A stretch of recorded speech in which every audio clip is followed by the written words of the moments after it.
बिस्मिल्लाहिर्रहमानिर्रहीम। अस्सलाम वालेकुम स्टूडेंट्स, क्या हाल है? उम्मीद करता हूँ ठीक होंगे। तो आज की इस वीडियो के अंदर हम एक्सप्लेन डाइग्राफ, जो कि मोस्ट इम्पोर्टेंट क्वेश्चन है, तो इसको हम एक्सप्लेन करेंगे इस वीडियो के अंदर। डाइग्राफ की जितनी भी टाइप्स होती हैं उन टाइप्स को हम डिस्कस करेंगे। तो इससे पहले अगर आपने मेरे छोटे से चैनल को सब्सक्राइब नहीं किया तो सब्सक्राइब कर दें और बेल आइकन पर भी लाजमी क्लिक करें ताकि मेरी हर आने वाली न्यू वीडियो की अपडेट आपको आसानी से मिल सके। तो चलिए स्टार्ट करते हैं। Types of digraph. सबसे पहली टाइप है सिंपल ग्राफ। ठीक है, ये सिंपल ग्राफ हमने पहले भी वीडियो के अंदर डिस्कस किया हुआ था। तो ये बेसिकली डाइग्राफ की टाइप है। ठीक है, a graph that have no self loop, यानी कि ऐसा ग्राफ जिसके अंदर कोई सेल्फ लूप ना हो, या नो पैरेलल एज, या जिस ग्राफ के अंदर कोई पैरेलल एज ना हो। अब पैरेलल एज कैसे होता है? मिसाल के तौर पर हमारे पास ए टू बी एक एज है, यहाँ पर एक एज है ए से बी तक, तो इस एज का एक और एज ना हो, यानी कि ए से हम बी की तरफ जाएंगे तो एक और मल्टीपल एज ना हो, उसे हम कहते हैं पैरेलल एज। अब सिर्फ एक सिंगल एज है ए टू बी, और बी टू डी भी सिंगल एज है, बी टू सी भी, डी टू सी भी एक सिंगल एज है, और इसी तरह ए टू डी भी एक सिंगल एज है। तो इसके मल्टीपल एजेस नहीं है, तो इसे हम कह सकते हैं कि सिंपल ग्राफ है। Otherwise it is a multiple जी, यानी कि मल्टीपल ग्राफ। अगर हमारे पास पैरेलल एज हो या कोई सेल्फ लूप हो, सेल्फ लूप कहते हैं, अब हमारे पास वर्टेक्स ए है, इसके ऊपर हम एक एज ड्रा करें। मिसाल के तौर पर यहाँ पर हमारे पास ये ग्राफ है और ये वर्टेक्स ए है। ठीक है, अब इस ए के ऊपर सेल्फ लूप कैसे होगा? उसको हम ऐसे ही एक और एज बना दें। ठीक है, उस वर्टेक्स के ऊपर एक और दायरा बना दें, तो हम ये कह सकते हैं कि सेल्फ लूप है। तो इस ग्राफ के अंदर, सिंपल ग्राफ के अंदर, ना तो सेल्फ लूप हो और ना ही पैरेलल एज हो, तो उसे हम कहते हैं ये सिंपल ग्राफ है। और इसी तरह इसकी सेकंड टाइप है सिमेट्रिक ग्राफ। सिमेट्रिक डाइग्राफ के अंदर आ digraph in which for every as, ठीक है, हर एज, ग्राफ के अंदर हर एज ए बी पेयर है। ठीक है, मिसाल के तौर पर ज़रूरी नहीं है कि वो वर्टेक्स ए बी हो, कोई भी वर्टेक्स हो सकता है। ठीक है, और उन दो वर्टेक्सेस के दरमियान लाजमी बात है कि एक एज होगा। There is also an edge B A, यानी कि उसका रिवर्स, हम उन जो वर्टेक्स ए बी होंगे उसका रिवर्स करेंगे तो बी ए होगा, तो बी ए का भी एक एज होगा और ए बी का भी एक एज होगा। अब यहाँ पर ए से बी की तरफ जाने के लिए एक एज की ज़रूरत पड़ती है। ठीक है, तो ये इसकी डायरेक्शन होगी, और बी से ए की तरफ जाने के लिए भी एक और एज की ज़रूरत होगी। तो इस तरह हमारे पास दो एजेस बनते हैं, यानी कि एक एज का, उसका एक एज और उसका जो रिवर्स एज होगा वो भी दो वर्टेक्सेस के दरमियान हो, और ये ग्राफ के अंदर हर वर्टेक्स के दरमियान होना चाहिए।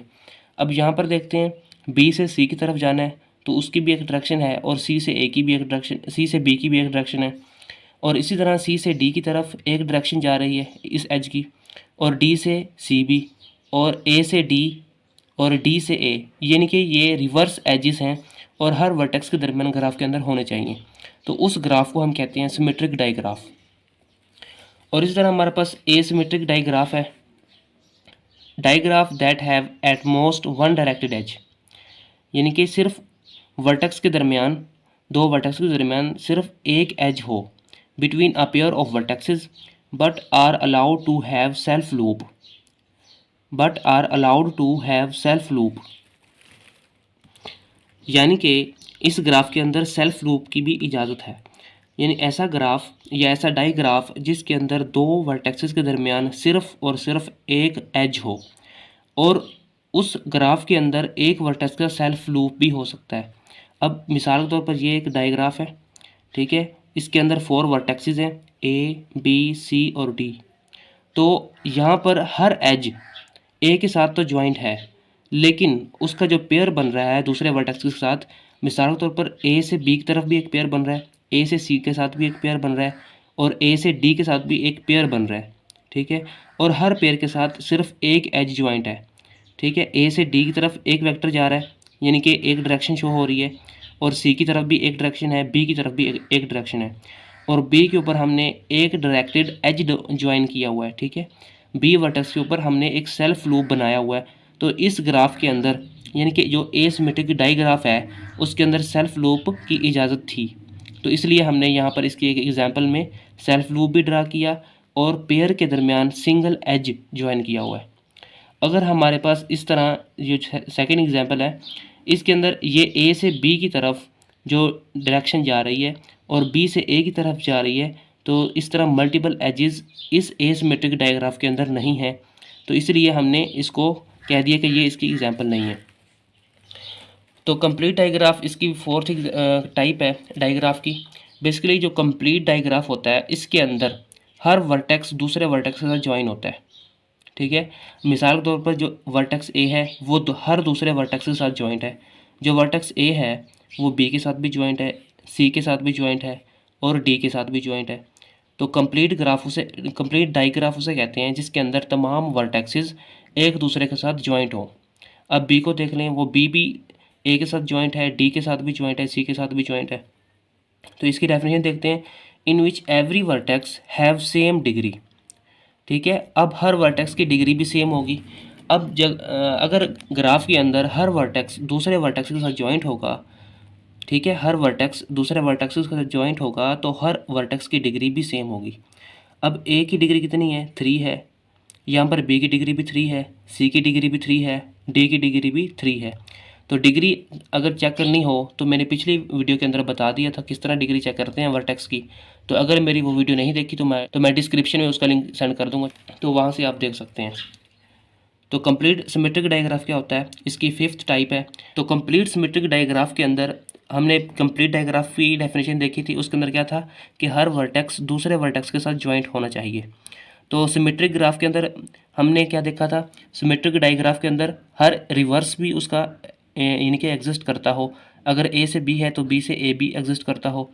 तो कंप्लीट सिमेट्रिक डायग्राफ के अंदर जो हर वर्टेक्स होगा वो दूसरे वर्टेक्सेस के साथ भी ज्वाइंट होगा और जो दूसरे वर्टेक्स हैं उनका रिवर्स भी इस वर्टेक्स ए के साथ ज्वाइंट हो।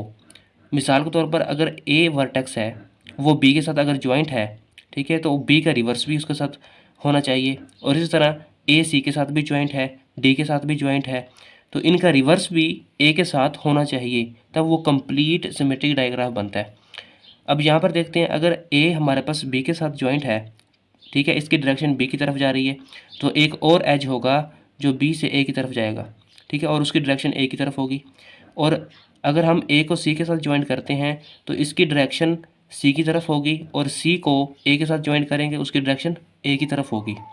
और इसी तरह ए को हमने डी के साथ ज्वाइंट करना है और फिर बी को तमाम वर्टेक्स के साथ ज्वाइंट करना है, ठीक है, ए के साथ भी ज्वाइंट करेंगे, डी के साथ भी, सी के साथ भी, और उनके रिवर्सेस भी बी के साथ ज्वाइंट हों। और इस तरह सी को भी हमने तमाम वर्टेक्स के साथ ज्वाइंट करना है और तमाम वर्टेक्स को सी के साथ रिवर्स में ज्वाइंट करना है। और इसी तरह तमाम वर्टेक्सेस को हमने इसी तरह ज्वाइंट करना है, तो उस तरह हमारे पास ये कंप्लीट सिमेट्रिक डायग्राफ बनता है। अब इस एग्जाम्पल के अंदर हमने 2 वर्टेक्स लिए, तो इस वर्टेक्स के अंदर ए बी के साथ ज्वाइंट है और बी ए के साथ, तो ये कंप्लीट सिमेट्रिक डायग्राफ है। और इसी तरह हमारे पास एक ट्रायंगल है, उसको तमाम वर्टेक्सेस को हमने आपस में ज्वाइन कर दिया है और उनके रिवर्सेस भी आपस में इंक्लूड हैं, ठीक है। यहाँ पर ए बी ए सी और इसकी डायरेक्शन अपवर्ड है तो इसकी डाउनवर्ड होगी, इसकी सी की तरफ है तो सी की बी की तरफ भी होगी, और इसकी ए की सी की तरफ है तो सी की ए की तरफ भी होगी।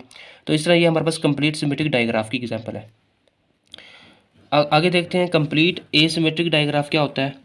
N asymmetric digraph in which there is exactly one edge between every pair of vertexes, ठीक है। तो कंप्लीट एसिमेट्रिक डायग्राफ के अंदर हमने एक पेयर लेना है, वर्टेक्सेस का एक पेयर लेना है और उसको सिंगल एज के साथ ज्वाइन करना है, ठीक है। यहाँ से ए बी एक पेयर बन रहा है, ए डी एक पेयर बन रहा है और ए सी का एक पेयर बन रहा है, तो उसको हमने सिंगल एज के साथ ज्वाइन किया हुआ है। इसी तरह डी को हमने सी के साथ ज्वाइन किया है, डी और सी का एक पेयर बनता है और उसको हमने एक सिंगल एज के साथ ज्वाइन किया है। बी और सी का एक पेयर बनता है, उसको सिंगल एज के साथ ज्वाइन किया है। इसी तरह सेकेंड एग्जाम्पल है, ए और सी को हमने सिंगल एज के साथ ज्वाइन किया है, सी बी को और बी ए को सिंगल एज के साथ ज्वाइन किया है। तो इसकी डेफिनेशन के अंदर भी यही था कि there is exactly one edge between every pair of vertexes, यानी कि हर वर्टेक्सेस के दरमियान वर्टेक्स के दरमियान एक एज होगा, तो उसे हम कहते हैं कि ये कंप्लीट एसिमेट्रिक डायग्राफ है। तो अगर मेरी ये छोटी सी वीडियो अच्छी लगी हो तो मेरे चैनल को सब्सक्राइब करें और वीडियो को लाइक करें। Thanks for watching.